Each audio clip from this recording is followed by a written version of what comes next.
Disclaimer, मेरी आप सबसे गुजारिश है, ये वीडियो सिर्फ एंटरटेनमेंट के लिए। मेरी वीडियो का मकसद सिर्फ सोसाइटी में गंदगी फैलाने वालों को साफ करना है, तो लिहाजा इस वीडियो को अपने दिल के फेफड़ों पे मत लेना। ज्यादा तबीयत खराब हो तो किसी अच्छे डॉक्टर के पास जाकर अपना इलाज करवा लेना। का हाल बा भाई लोग, आज हम फिर से पेले वाला बानी केट कॉमेडी के ऊपर और रोस्ट करे वाला बानी। अब भौजी सा के पेले वाला बानी भाई लोग, तो भौजी सा के पेले वाला बानी या रोस्ट करे वाला बानी भाई लोग। तो ये वीडियो सिर्फ मनोरंजन खातिर बा, देखिए लोग और भूल जाइए लोग और लाइक सब्सक्राइब करिए लोग। और भाई लोग तोनी का ना लाइक सब्सक्राइब करता रहा ना कुछ भी करता रहा यार।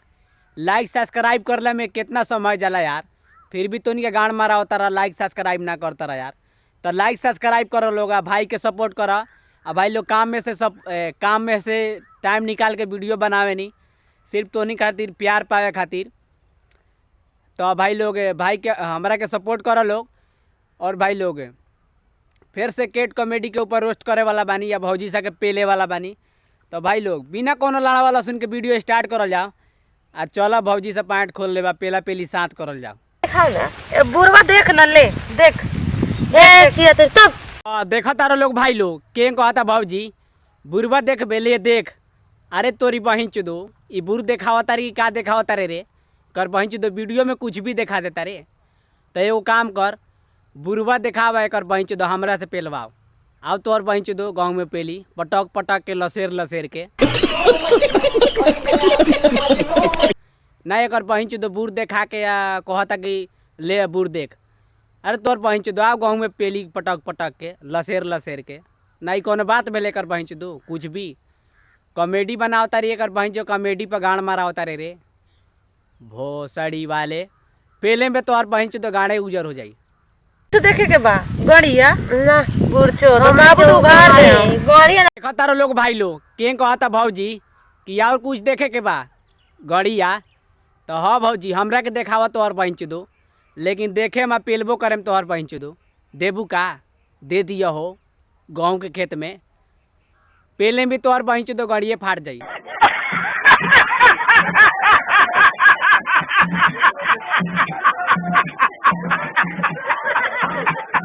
ना एक बहिन चुदो कॉमेडी बनाओ तरह से, कॉमेडी के नामे एक बहिन चुदो गाड़ मारा तरह से नहीं कोनो बात भेले कर बहिन चुदो कॉमेडी है लड़वा कॉमेडी है कर बहिन चुदो पेले भी तो और बहिन चुदो मरिए जाए। हमनी के बुर नियर फैली बा, हमनी के हो गइल बा हैता चूका, ओमे कुछो ढुक जाई, फ्लाइटो ढुक जाई। तो देखो तारो लोग भाई लोग भौजी के कहता कि हमनी के बुर बा हे लखन ओमे कुछ भी घुस जाई। अरे तोर बहिन चुदो तो हमरा लगे आओ ना, हम अपन लाड़वा घुसा के एकदम 490 के डिग्री में घुमा ऐसे घर घर घर घर घर तोहर बहिन चुदो। कौन है ये लोग,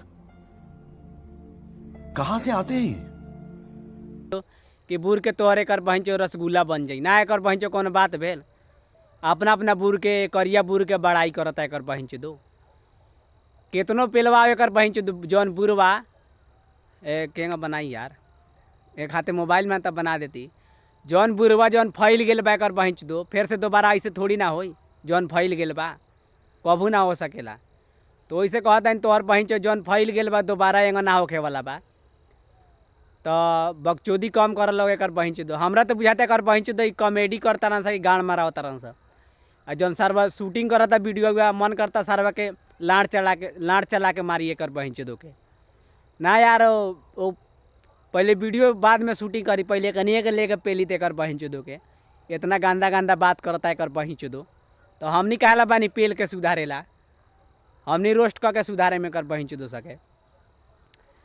तो शूटिंग वाला भैया से कॉल चाहता नहीं कि एकनी के ले जाए कर बहिन चुदो के निहुरा के पेल था 4 गोड़ा के पेल के गाड़वा फाड़ दो एक बहिन चुदो के। पक्का छिनरी होई, पक्का भटियारी भटियारी देखा तारो लोग भाई लोग के कहता भौजी पाकवा छिनरी होई।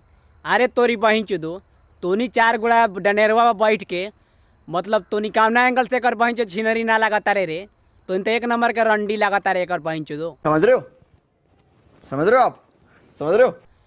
ठंडी में आज एक बहिन चुदो हमार सब्सक्राइबर बा ठंडी में पेली तोनी के ना यार कोनो बात भेल। नेहुरा अब तो भौजी के पेलता एक बहिन चुदो गाड़ उघार के देखावता, आओ दौड़ के आओ पेल भौजी के गचर गचर एक बहिन चुदो के नहीं कोनो बात भेल। रोका नेहुरा के अपने हमार पटनारवा के बुलाओ तानी पहली बस गाड़िए उजर हो जाई तो और पहुँच दो। आजा तरू हाँ एकरा बुर में नु हाँ। हमरा बुझाता नु कैमरो घुस जाए। हाँ तो देखा तारो लोग भाई लोग भौजी के कहता एकरा बुर में नु हमारा लागता कैमरो घुस जाई। अरे तोरी बहिन चोदो कैमरा काला घुसैबे रे हमनी के लंडवा मतलब लंड जूजी मतलब ओकने मतलब ई काहेला ऊपर से भगवान भेजले बड़न पेले खातिर ना। तो आओ ना सरसगुआ में घुसाई तो और बहिन चोदो घुसा के फाड़ दी ना एकर बहिन चो कौन बात भेल यार। कैमरा घुसाओ तरह से बुर में आ हमनी के लड़वा एकर बहिन चोदो मतलब नीचे आएला ऐसा सूखले चल जाई ऊपर। भगवान भी सोचत हो कि कैसन लंड बना देनी एक कहियो ना पेलक ओकरा बुर में। तो हमनी के भेज एकर बहिन चे कैमरा ना हमनी के लंड घुसाई एकर बहिन चे एकरा बुर में फाड़ दी। सुना ना इतना नीमन से ठोकले बाटे इतना नीमन से ठोकले बाटे। तो देखा तारो लोग भाई लोग भौजी के कहता कि इतना नीमन से ठोकलक है इतना नीमन से ठोकलक है कि ओकर ठोकाई हम जिंदगी भर ना भूलाम। अरे तोरी बहिन चोदो ओकरे से ठोकबे आ हमनी के मुठ मार के जी का सरवा ऊपर वाला ही भेजले बा हमनी के तो दोसरे से ठोकवावता हमनी के कर बहिन चोदो का करी मुठ मारी का। हमनियो के ऑफर द पेले के मर्दे भगवान लाड़ पला ऊपर से भेजले बड़ा हमनी के मुठ मारे खातिर कम से कम भेजले बड़ा तो भौजी 4 गोड़ा घूमत है कर बहिन चोदो हमनी के भेजा गेहूँ के खेत में पेली यही गेहूँ के खेत में भेजा ना पेली एक बहिन चोदो के मुठ मारे खातिर भेजले बड़ा का भगवान ई कौन बात भेल।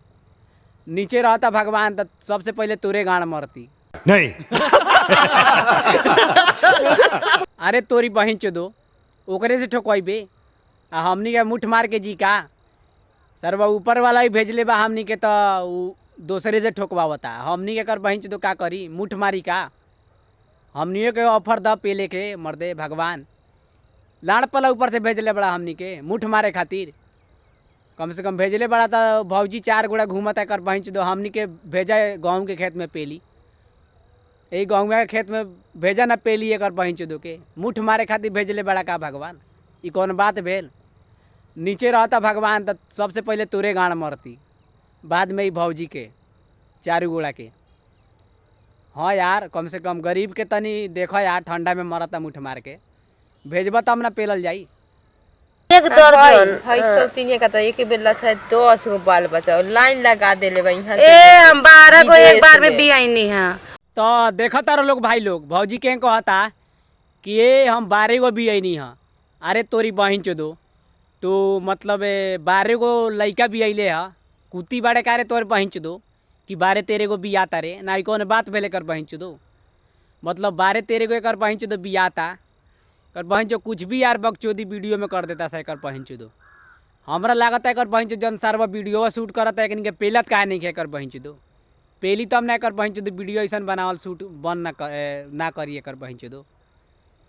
हम शूट करती है कि वीडियो ना शूटिंग से पहले 5 बेर पेलती आ शूटिंग के बाद 6 बेर आ शाम होते कर बहिन चो 10-15 बेर निवरा के पेलती है कर बहिन चोदो कौन बात भेल यार कुछ भी बकचोदी।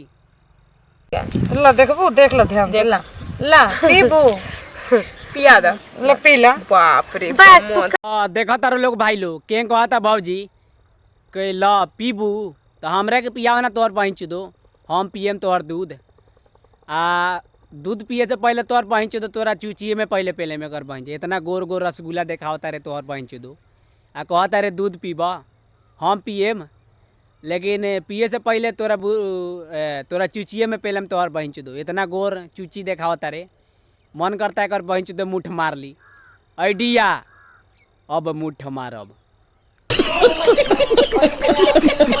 कैमरा बंद कर यार वीडियो बाद में शूट हुई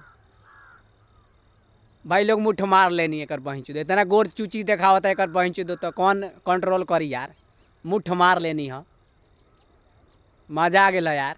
तो दादा हमने के देख के एकदम लालच लग गई लेकिन ये अपने इतना ना डिजाइन से चोदत रहली नवे की हो गइल हमर तो पानी टोपे टोपे चुवत रहल है लेकिन कथी करी। तो देखा तारो लोग भाई लोग बगल वाला भौजी के कहता कि हमरा तो लालच लाग गेल है लेकिन एकरा चोदवाले से फुर्सत ना मिल है तो हम चोदवाई। अरे तोर बहिन चोदो हमनी के काहेला बानी रे आम ना सरसों ए दबा कर बहिन चोदो गेहूँ के खेत यही में लसेर लसेर के पटक पटक के तोर बहन चुदे के पेली आओ माने ठंडी में सरवा हमनी मुठ मार के जियता नहीं तोनी बड़े की अलगे पेलवावत रे तो तोरा जब लालच लागत लगत हमरा लगे आना जो सरवा ठंडी में मुठ मार के जियता नहीं स और भगवान भी यार भेज के हमनी के गलती कैले बड़न एको को कोनो भेजतो न बड़न पेले खातिर कि पेली यार आ तोरा मन करता है आप तो पेल दी तोर पहुँच दे यही में जा भगवान काहे भेज ले बड़ा उठा लो ना। तो बस भाई लोग आज के वीडियो ही समाप्त करता नहीं और अच्छा लागल हो तो लाइक पेल दिया कमेंट पेल दिया आई मीन लाइक सब्सक्राइब करिए। और भाई लोग मतलब काल मोबाइल स्विच ऑफ हो गए मतलब वीडियो बनाते बनाते में तो एक खातिर सॉरी कहता नहीं यार आधा क्लिप शूट भेल आधा ना भेल तो कॉल चाहता नहीं भाई ले काम में से टाइम निकाल के वीडियो बनावे नहीं तो यार सपोर्ट कर लोग यार कितना तोनी के बार बार कहीं गाड़ में रही लोग का भाई लोग तनी सपोर्ट कर यार हमरा के यार बहुत मेहनत लागेला यार अकेला वीडियो शूट करे नहीं यार केहू सपोर्ट ना करेला तो भाई लोग सपोर्ट कर हमरा के। और भाई लोग हमरा तो लागत है कर पहुँच दो मौगी केट कॉमेडी के जौन एक पहुँच दो वीडियो शूट करता वो सर्व पागले बका शूटिंग से पहले कर पहुँच 100 बेर पे लेके चाहिए आ शूटिंग के बाद 200 बेर पे लेके चाहिए हमरा के भेज दो शूटिंग करेला 50 बेर पेले में कर पहुँच दो के पहले पेले में तबे शूट करेम ना एक पहुँचे इतना खतरनाक बात कैले का जरूरी बा यार पेल के सब सदा लेती। तो बस भाई लोग आज के वीडियो यहीं समाप्त करता नहीं नो बकचोदी। तो भाई लोग जात कहता नहीं कि चैनल के सब्सक्राइब करिए और शेयर करो लोग भाई लोग वीडियो के। तब तक के लिए बाय शाम हो गल बा देख सकेला। तो भाई लोग भौजी के हम रहती तो बहुत पेलती यार मतलब 4 गोला के कर पहुँच दो गए इतना कर पहुँच दो कॉमेडी के नाम पर वीडियो बनावता सा चला हाथ दुखाता यार आज के वीडियो ही समाप्त करता नहीं जात कहता नहीं चैनल के सब्सक्राइब कर लिया और बेल आइकन के ऑल में पेल दिया आई मीन सेलेक्ट कर दिया। तब तक के लिए बाय।